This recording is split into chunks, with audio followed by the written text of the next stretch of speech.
भव्य है, विराट है, विहंगम है। तेजी से विकसित हो रहे नए भारत का नया प्रतीक भारत मंडपम। हमारे दिल्ली के प्रगति मैदान की जर्नी 3 नवंबर 1972 में एशिया 72 एग्जीबिशन से शुरू हुई और तब से लेकर आज तक प्रगति मैदान में कई सारे एग्जीबिशन हुए। लेकिन हमारे पीएम श्री नरेंद्र मोदी ने प्रगति मैदान को और आधुनिक बनाने के बारे में सोचा ताकि इंडियन बिजनेस के नए टाइकून को नई दिशा मिल सके, वो इजीली अपने आप को लोगों के सामने प्रेजेंट कर सके।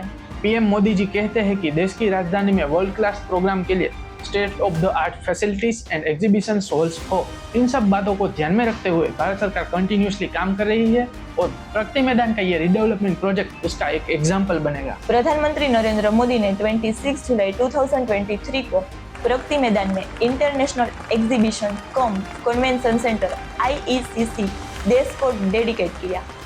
123 एकड़ में बनाया गया ये IECC कॉम्प्लेक्स भारत के सबसे बड़े MICE यानी कि meetings, incentives, conferences and exhibition destination के रूप में डेवलप किया गया है।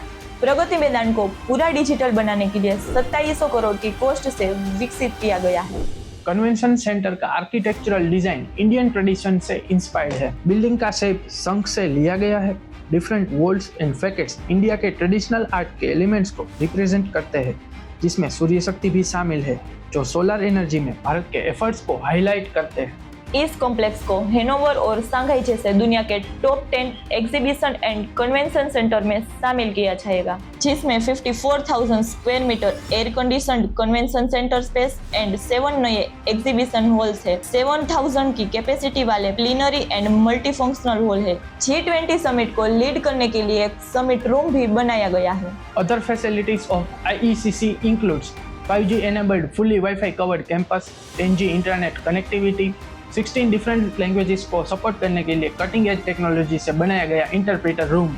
02 इसरो स्पेस में हमारे अचीवमेंट्स को सेलिब्रेट करते हुए पंच महाभूता आकाश, अग्नि, जल, वायु और पृथ्वी जो यूनिवर्सल बिल्डिंग ब्लॉक्स को सिंबलाइज करते हैं। इन फ्यूचर IECC में होने वाले इवेंट्स भारत को विश्व की 5वीं से तीसरी लार्जेस्ट इकोनॉमी बनाने में अहम भूमिका निभाएंगे। इसके अलावा विभिन्न क्षेत्रों की विभिन्न पेंटिंग्स और जनजातीय कला रूप कन्वेंशन सेंटर की शोभा बढ़ाते हैं। इस सेंटर में बड़े बड़े इंटरनेशनल इवेंट्स के साथ साथ हमारे देश के MSMEs, फार्मर्स, आर्टिजन्स के द्वारा वोकल फॉर लोकल को बढ़ावा देने के लिए प्लेटफॉर्म भी होगा, जो हमारे देश के लिए एक बहुत बड़ी बात है।